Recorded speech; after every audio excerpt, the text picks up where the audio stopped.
Mesdames, Messieurs, merci de votre fidélité. Bienvenue à ce numéro de votre émission Planète Idéale. Les défis climatiques conditionnent aujourd'hui l'élaboration des politiques publiques de gouvernance mondiale. Et dans ce contexte, la société civile tente de jouer sa partition à l'action climatique. Et c'est ce que fait au Togo l'ONG AGEDI, Action des jeunes pour le développement intégral. AGEDI vient de mettre en œuvre un projet communautaire d'appui à la restauration des berges du fleuve Zio. Nous sommes au sud du Togo. Nous allons en parler sur ce plateau avec Sylvain Akati. Vous êtes le président du conseil d'administration d'AGEDI. Merci d'avoir répondu à notre invitation. Merci, Monsieur Gaëtan, pour l'invitation. Monsieur Akati, vous êtes une ONG de jeunes, comme son nom l'indique. En quoi la contribution de la jeunesse est-elle essentielle à l'action climatique aujourd'hui? Merci encore une fois pour l'invitation. Permettez-moi effectivement de souhaiter mes meilleurs vœux aux plus hautes autorités de ce pays et particulièrement notre chef de l'État qui fait beaucoup d'efforts pour le progrès de notre pays et exprimer notre gratitude au directeur de cette chaîne et à tout le personnel pour que meilleure santé pour les membres du personnel de New World et partant de là que New World puisse avancer très bien. Merci beaucoup. Par rapport à votre question, effectivement, là, vous savez que lorsqu'on parle des couches vulnérables, c'est d'abord la femme et le jeune, donc la jeunesse et la femme.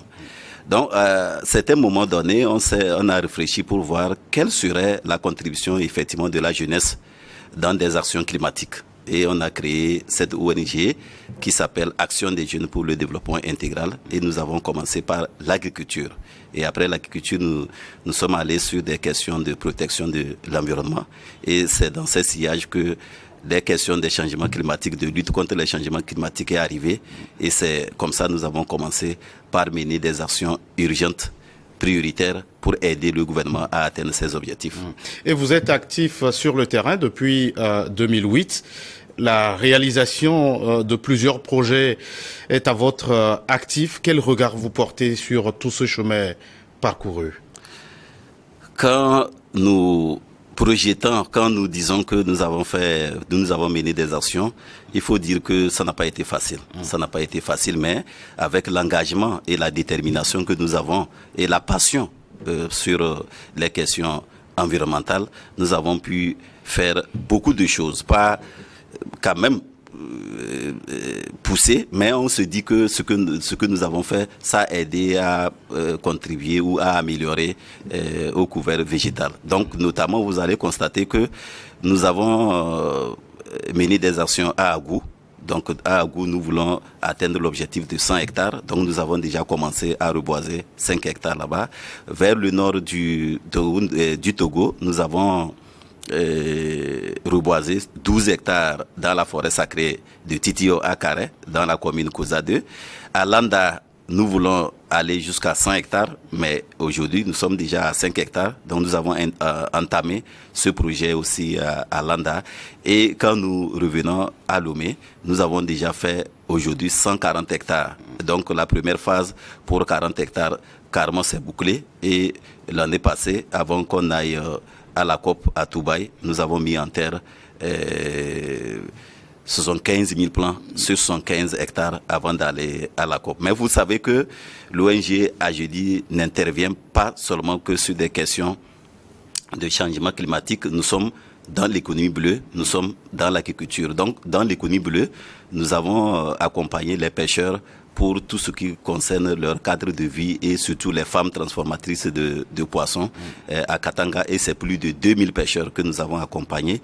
Et sur des questions de l'agriculture, nous avons choisi les femmes maraîchères et c'est ce que nous avons fait. Nous avons formé au moins 200 femmes maraîchères et sensibilisé 200 personnes sur les questions de gestion durable des ressources naturelles. Voilà un peu le regard que nous jetons sur l'ensemble des 3 domaines dans lesquels AGEDI intervient. Et nous allons maintenant nous intéresser à un projet que vous avez mis en œuvre au sud du Togo. C'est l'appui à la restauration des berges au niveau du fleuve de Zio. Qu'est-ce qui justifiait l'exécution d'un tel projet? Nous avons commencé à travailler avec les femmes de Tonoukoudi qui sont sur les bordures de ce littoral, oui. et depuis en 2016. En 2016, on avait obtenu une subvention de FNAPP où on a formé les femmes sur les bonnes pratiques en matière de maraîchage. Donc ça fait que nous avons constaté une problématique sur les rives. Donc il y avait l'ensablement. On se dit, mais pourquoi il n'y a pas l'eau dans le fleuve? Donc on ne voyait pas, parce que lorsque les femmes pratiquent le maraîchage, il n'y a pas l'eau dans le fleuve. Donc qu'est-ce qui cause cela? Donc, on a vu que non seulement il y avait les usagers de ceux qui font du concassage, du gravier, mais aussi il y avait une dégradation accrue. Et il y avait une sécheresse tellement que les femmes ne trouvaient pas de l'eau. Donc, on a vu déjà que c'était des effets du changement climatique. Donc, il fallait faire quelque chose. Donc, non seulement le rendement de ces femmes-là, ça ne donne absolument rien. Donc, l'eau aussi n'y est pas pour que la vie aquatique puisse prospérer. Donc, on a réfléchi et c'est là que l'idée était arrivée de faire une consultation des populations, et nous avons fait une consultation pour faire une étude diagnostique, et c'est partant de là, il était ressorti qu'il faut restaurer.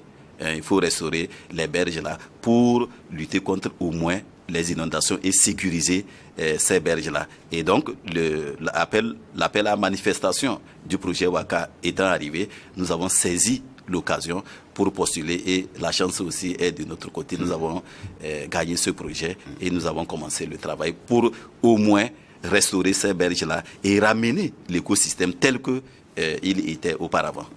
Et 2 villages ont été touchés par l'exécution de ce projet. Alors, quelle est la superficie que vous avez pu reboiser, et dans ces localités, c'était avec quoi?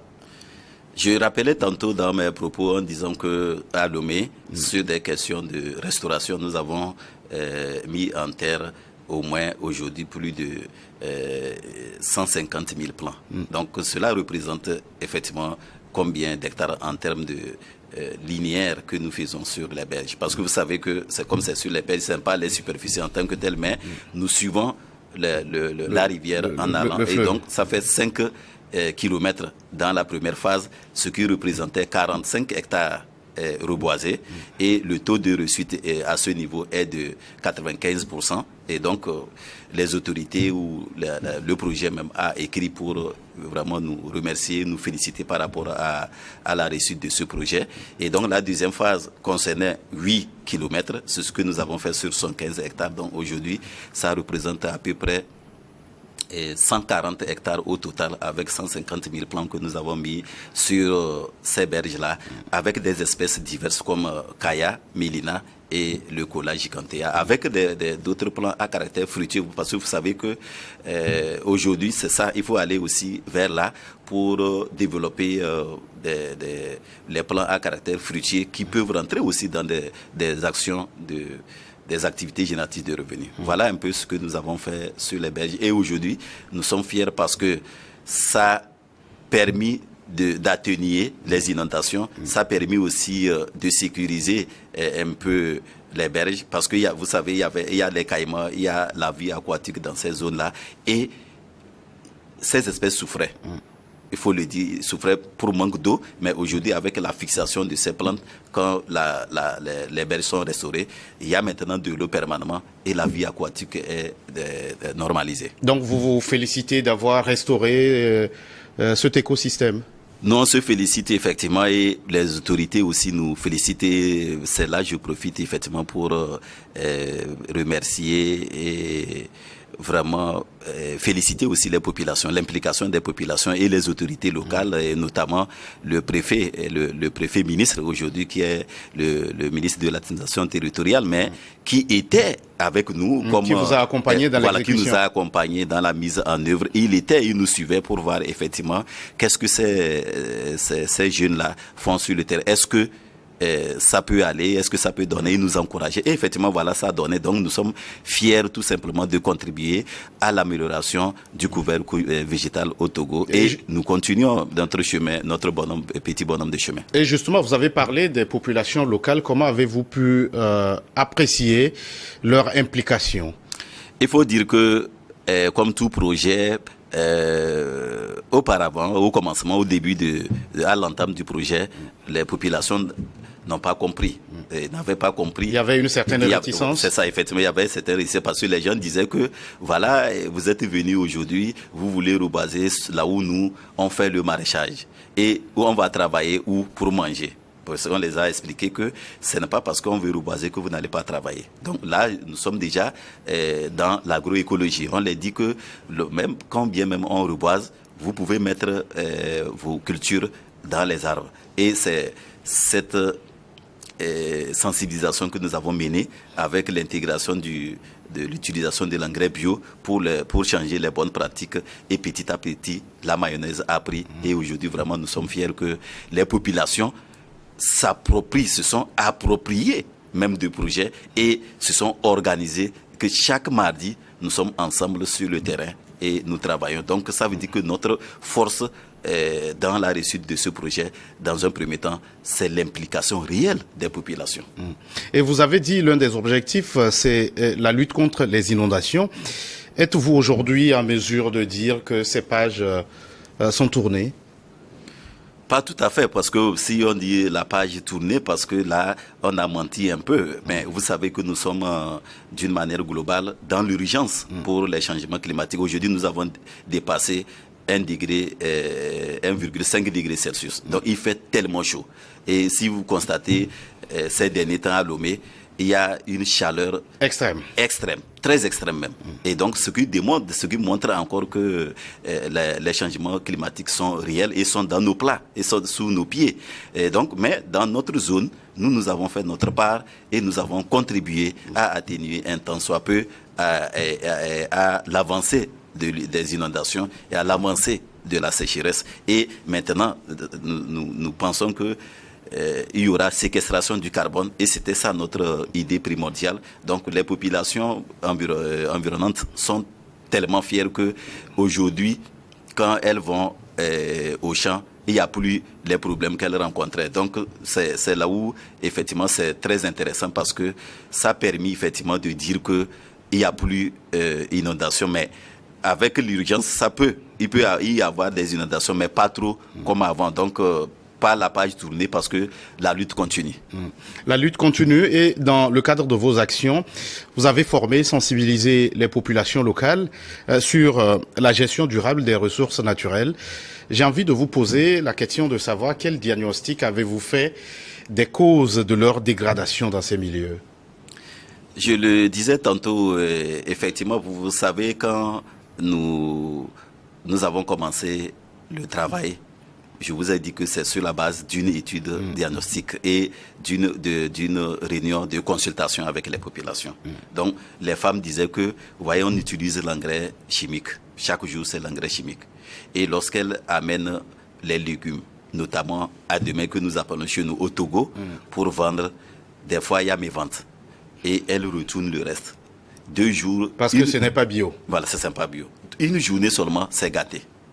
Et elles se disaient, mais pourquoi on rencontre ces problèmes-là? Donc, nous les avons expliqué que, vous voyez, c'est ce qui fait que vous n'avez pas un bon rendement et ce qui fait que si ça reste, ça gâte vite. Et donc, elles ont compris que il faut essayer l'engrais bio. Donc, c'est ce qu'on a proposé. Elles ont essayé ça. Elles commencent par voir que non seulement ça ne pourrit pas comme avant, il y a un rendement qui augmente. Et ça permet aussi d'avoir une humidité durable sur les espaces où elles font le travail. Donc, c'est là où elles-mêmes elles ont fait ce constat, elles ont constaté, dit, Maintenant, là, c'est ce que Ageudi nous a amené, c'est bon. Donc, Ageudi vient. Et donc, on les a assistés encore en technique de maraîchage. Et c'est comme ça que c'est parti. Aujourd'hui, le rendement augmente à hauteur de 30%. Et les femmes n'utilisent que l'engrais bio. Parce qu'elles se disent que non, c'est avec Ageudi que nous, on va travailler maintenant parce que le produit que Ageudi nous a amené, ça nous a aidé et on ne tombe plus malade et on vend maintenant nos légumes très bien, sans aucune contrainte. Et ces pratiques agroécologiques, comment les perpétuer pour que ce ne soit pas des actions isolées et pour que ce soit une solution véritablement durable au problème de dégradation de nos sols? C'est une question très pertinente parce que vous savez, peut-être je vais élargir et vous partager une petite expérience avec vous qu'une femme sénégalaise m'a posée quand je partageais l'expérience du rebasement des berges de fleuve Zior dans la préfecture d'Agoye au Togo. Elle demandait, mais pourquoi vous avez formé 200 femmes? Pourquoi ne pas former 2000 femmes? Il dit que bon voilà, c'est le projet, c'est l'objectif qu'on voulait atteindre et c'est ce que nous avons fait. Il dit non, mais il faut mettre les moyens. S'il y a des moyens, il faut mettre les moyens pour porter à échelle ce qui a reçu quelque part. Vous voyez, donc aujourd'hui, nous nous disons que dans la zone, c'est une réussite. Pourquoi ne pas partager l'expérience là? Pourquoi ne pas aller à l'échelle par rapport à ce projet-là et restaurer complètement les terres dégradées au Togo et permettre aux femmes et les jeunes de pouvoir travailler, non seulement avoir un bon rendement, mais travailler, avoir un goût de travail parce que le secteur agricole est un secteur pourvoyeur d'emploi aujourd'hui. Donc, il ne faut pas attendre que l'État vienne nous employer avant qu'on... Tant qu'il y a beaucoup de terres qu'on a laissées quelque part et on s'est entassé à Lomé. Donc, il faut qu'on retourne à la terre et restaurer ces terres-là pour que les jeunes travaillent. Vous avez parlé des milieux dans lesquels vous intervenez, notamment la préfecture de la Kosa, dans Doufelgou et bien d'autres sur le territoire national. Est-ce que ces populations vers lesquelles vous allez expérimentent aussi ces pratiques? Oui, au fait, nous, dans notre travail, souvent, d'autres populations nous appellent, compte tenu de comment ils ont vu notre expérience ailleurs, de venir expérimenter ça chez eux. Et donc, quand on arrive, c'est les expériences là qu'on partage d'abord pour leur montrer que bon, voilà ce que nous faisons ici. Ils disent oui, c'est intéressant, nous, on veut aussi que vous venez chez nous pour faire ça. Et donc, c'est comme ça que nous procédons. Et dans d'autres localités comme à Agou, vous savez que on s'est dit quelque chose aussi dans notre démarche que nous menons pour dire que pour ne pas mettre la pression sur les ressources que nous mettons pour restaurer, il faut réfléchir autrement. Donc nous avons créé un projet qui est un foyer amélioré ou une bouteille de gaz pour un Togolais d'ici 2030. Donc ceci va permettre aux populations de ne pas mettre la pression sur la forêt. Mais au côté, nous amenons l'engrais bio pour leur montrer que c'est avec l'engrais bio, vous n'allez plus tomber malade. Et elle expérimente l'engrais bio là. Et ça marche. Et c'est ce qui effectivement peut-être fait notre particularité par rapport à d'autres ONG parce que nous travaillons sérieusement avec les populations et on les implique. Sylvain Akati, nous allons marquer une toute petite pause le temps d'une nouvelle édition du journal sur votre chaîne.